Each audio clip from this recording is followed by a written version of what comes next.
देश का अगला राष्ट्रपति कौन होगा इस बारे में कुछ भी कहना जल्दबाजी होगी, लेकिन इस चुनाव को लेकर अलग अलग राजनीतिक दलों की तरफ से जो छनकर आ रहा है उसके राजनीतिक मतलबों को समझना जरूरी है।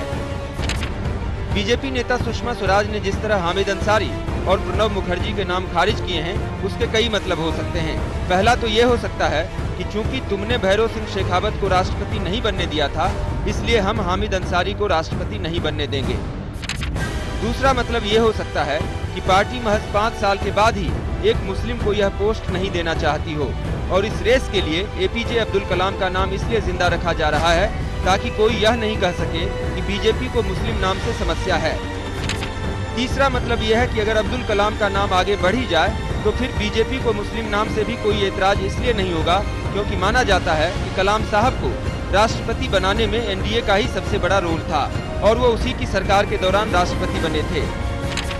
जहां तक प्रणब मुखर्जी के नाम का सवाल है, कांग्रेस चाह सकती है कि उन्हें राष्ट्रपति बनाकर राजनीतिक रिटायरमेंट दे दिया जाए ताकि अगर 2014 के लोकसभा चुनाव में केंद्र में यूपीए की सरकार एक बार फिर बन पाई तो प्रधानमंत्री पद के लिए राहुल का कोई प्रतिद्वंदी न बचे।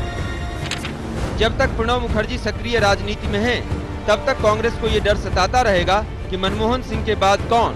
इस सवाल पर राहुल गांधी के रास्ते में प्रणब मुखर्जी का नाम उछलता रहेगा। इतनी सी बात को बीजेपी भी समझती होगी, इसलिए वो प्रणब मुखर्जी के नाम पर अपनी रजामंदी देकर कांग्रेस और राहुल की राह आसान नहीं करना चाहेगी। दूसरी बात यह है कि आजकल राष्ट्रपति पद के लिए जिस तरह से गैर राजनीतिक व्यक्ति का शिगुफा उछाला जाता है, प्रणब दा का नाम उसमें फिट नहीं बैठता। मीडिया के एक हिस्से में यह भी कहा जा रहा है कि लेफ्ट प्रणब मुखर्जी के नाम को समर्थन दे सकता है, लेकिन इसकी संभावना कम दिख रही है। लेफ्ट बंगाल के किसी धुर कांग्रेसी नेता को शायद राष्ट्रपति का पोस्ट नहीं देना चाहे।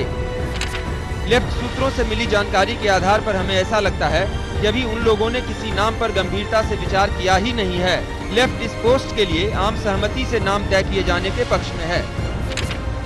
लेकिन बिहार की राजनीति को समझने की नजर से दिलचस्प ये है कि जेडीयू अध्यक्ष शरद यादव ने सुषमा स्वराज के बयान को उनकी पार्टी की राय कहने में जितनी जल्दबाजी की, उससे साफ है कि जेडीयू बीजेपी की हर हाँ में हाँ मिलाकर पिछलग्गू होने का संकेत नहीं देना चाहता।